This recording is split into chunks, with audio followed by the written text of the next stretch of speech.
Muy buenas. Cada 8 de marzo vemos flores, felicitaciones, mensajes. Parece un día de celebración, ¿verdad?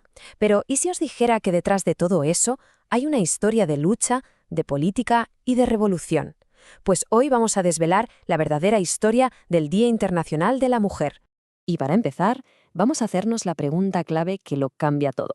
¿De dónde sale realmente esta fecha? Porque como vais a ver, la historia que casi todo el mundo conoce, pues no es del todo cierta. Venga, pues vamos al lío.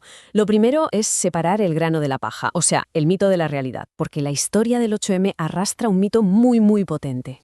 Fijaos bien en esto. Seguro que habéis oído hablar de una gran huelga de trabajadoras textiles en Nueva York en 1857. Suena a un origen perfecto, ¿verdad? Pues es falso. Esa historia nunca ocurrió. En realidad, es un relato creado en 1955, en plena Guerra Fría.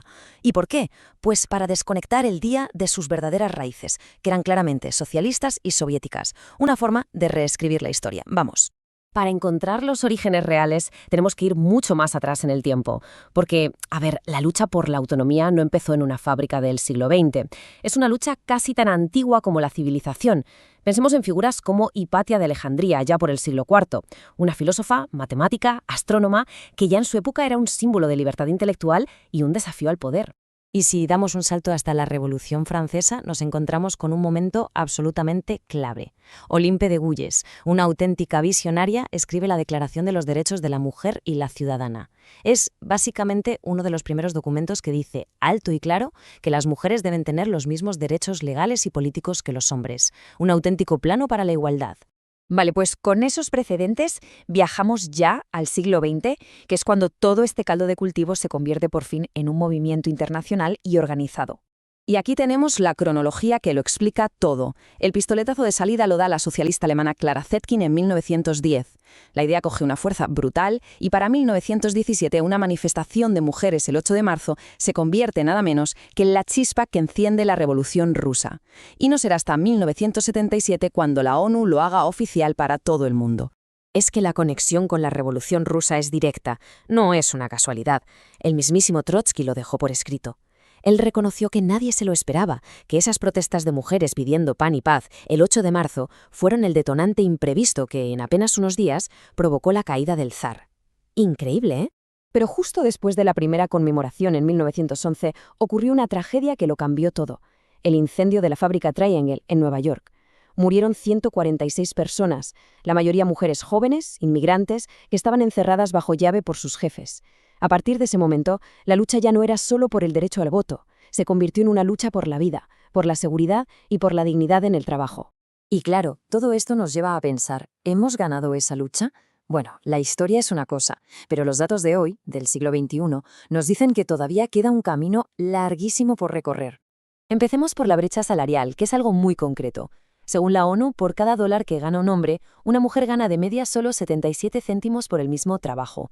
Esto no es solo un dato abstracto, es algo que afecta directamente al futuro económico de las profesionales jóvenes, y es una realidad muy palpable en sitios como América Latina. Y esta cifra de la ONU es demoledora.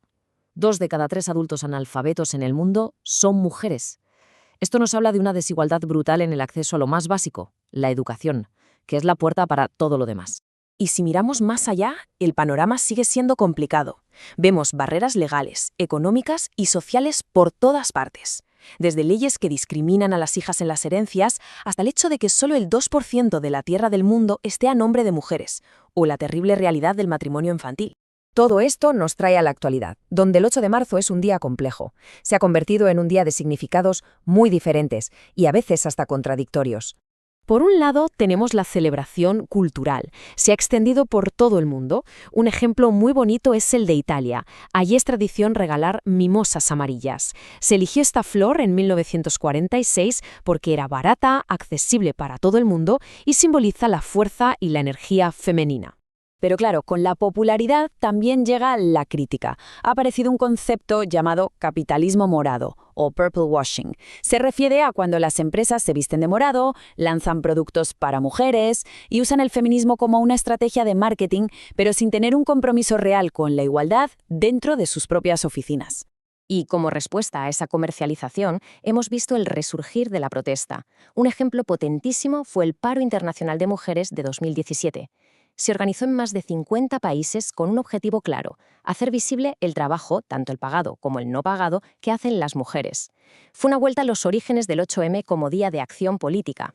Bien, entonces, ¿y ahora qué? ¿Hacia dónde va esta lucha en el futuro? Pues una buena pista nos la dan los temas que elige la ONU cada año. Si miramos los lemas de los últimos años, vemos que la agenda se está ampliando. Ya no se habla solo de derechos básicos, sino de cómo la igualdad de género es crucial para un futuro sostenible, de la importancia de la tecnología y de la necesidad de invertir económicamente en las mujeres. La lucha se adapta a los nuevos tiempos. Y con esto llegamos al final, con una pregunta para la reflexión. Ahora que conocemos su pasado revolucionario, las críticas actuales y hacia dónde se dirige, ¿qué significa de verdad el 8 de marzo? Pues quizás significa que no es solo un día en el calendario, sino el recordatorio de un legado vivo y de una lucha que, a día de hoy, sigue muy presente. Muchas gracias por habernos acompañado.